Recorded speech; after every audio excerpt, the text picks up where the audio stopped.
చిన్న చిన్న జబ్బులు తగ్గినాక చెప్దాం అనుకున్నా, చెప్పాల్సి వచ్చింది. పెద్ద జబ్బు గురించి చెప్పాల్సి వచ్చింది. అయితే ముఖ్యంగా మీరు ఏం తెలుసుకోవాలంటే మనసుకుని తెలుసుకోవాలి. మనిషి ఏం చేస్తుంది, ఎట్లా చేస్తుంది అని తెలుసుకోవాలి. మనసు చదువు రప్పించేది అదే, చదువు పోగొట్టేది అది.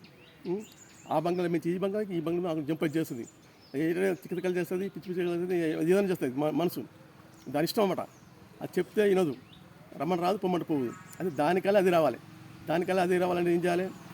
ఇప్పుడు ఇలా క్యాన్సర్ గడ్డ అయింది, ఇక్కడ క్యాన్సర్ గడ్డ అంటే ఇక్కడనే అవుతుంది, కడుపులో అయితే ఏమైనా అవుతుంది. ఉదాహరణకి ఇక్కడ అయితే క్యాన్సర్ గడ్డ ఇక్కడ అయింది అనుకుందాం. అయితే ఇక్కడ ఆల్రెడీ నీడ ఉంటుంది. అయితే ఈ క్యాన్సర్ గడ్డ చిన్న చిన్న చిన్న చిన్న ఒకసారి వచ్చినాక కొద్దిగా పెరుగుతూనే ఉంటుంది. దాని పద్ధతి అంతేమాట. అది పోవాలంటే ఏం చేయాలి? ఇక్కడ ఆల్రెడీ నీడ ఉంటుంది. నీడలో శక్తి రావాలి. శక్తి రావాలంటే మనసు రావాలి. మనసు వస్తే ఏమైంది? అది రివర్స్ అవుతుంది. రివర్స్ అంటే అది తగ్గదు కాబట్టి రివర్స్ అయినప్పుడు అప్పుడు రివర్సల్ తగ్గుతుంటుంది, తగ్గదన్నమాట. అయితే మనం ఏం చేయాలి? మనం ఏకాగ్రత పెట్టాలి. దీని మీద ఏకాగ్రత పెట్టి హృదయంతో గ్రహించాలి. గ్రహించి దాన్ని బ్రేక్ చేయాలి. బ్రేక్ చేసి తగ్గింది అనుకోవాలి. నిజంగానే తగ్గింది ఒరిజినల్గా నమ్మకం పెట్టుకోవాలి. నమ్మకం పెట్టి నమ్మకం మీద తగ్గుద్ది. మరి నమ్మకం పెట్టుకొని ఓకే నాకు తగ్గుద్ది అని అనుకోవాలి.